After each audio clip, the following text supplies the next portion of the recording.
Assalamualaikum warahmatullahi wabarakatuh.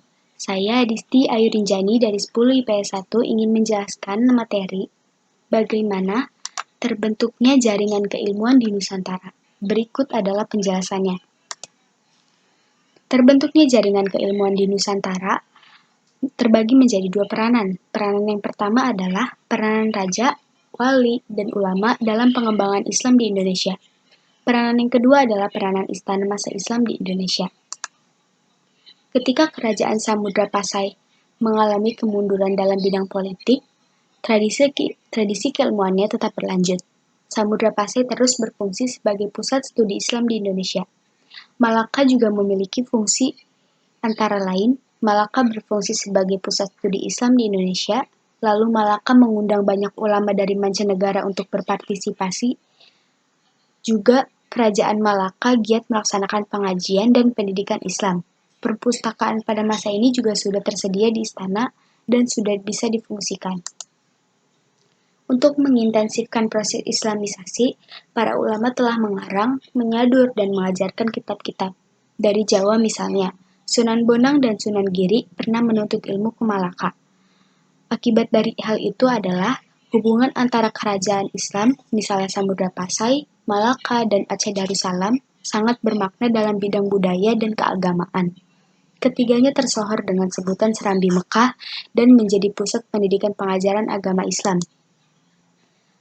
Di Banten, fungsi istana sebagai lembaga pendidikan juga sangat mencolok. Bahkan pada abad ke-17, Banten sudah menjadi pusat ilmu pengetahuan Islam di Pulau Jawa.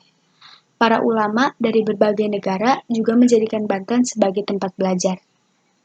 Di Palembang juga difungsikan sebagai pusat sastra dan ilmu agama, seperti Sultan Ahmad Najamuddin I dan Sultan Muhammad Bahauddin. Di Palembang telah melahirkan karya-karya ilmiah keagamaan seperti ilmu tauhid, ilmu kalam, tasawuf, tarekat, thorik, dan Al-Quran. Dua hal yang mempercepat proses tersebut yaitu penggunaan aksara Arab dan bahasa Melayu sebagai bahasa pemersatu semua ilmu yang diberikan lembaga kepada pendidikan Islam di Nusantara. Fungsi istana sebagai lembaga ditulis dalam aksara Arab, baik dalam bahasa Arab maupun dalam bahasa Melayu atau Jawa. Aksara Arab itu disebut dengan banyak sebutan, seperti huruf Jawi di Melayu dan huruf Pegon di Jawa. Luasnya penguasaan aksara Arab ke Nusantara telah membuat para pengunjung asal Eropa datang ke Asia.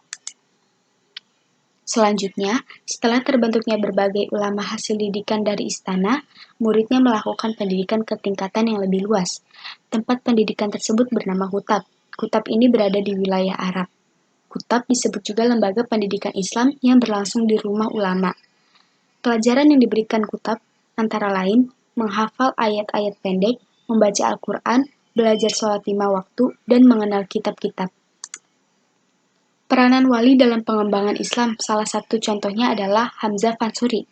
Hamzah Fansuri adalah seorang guru besar dari Aceh. Beliau adalah penulis produktif yang menghasilkan karya risalah-risalah keagamaan dan persa Islam. Selain itu, ia juga aktif menulis karya-karya tentang tasawuf. Hamzah Fansuri menguasai bahasa Arab, bahasa Parsi, juga menguasai bahasa Urdu. Paham tasawuf yang dibawanya adalah wujudiyah.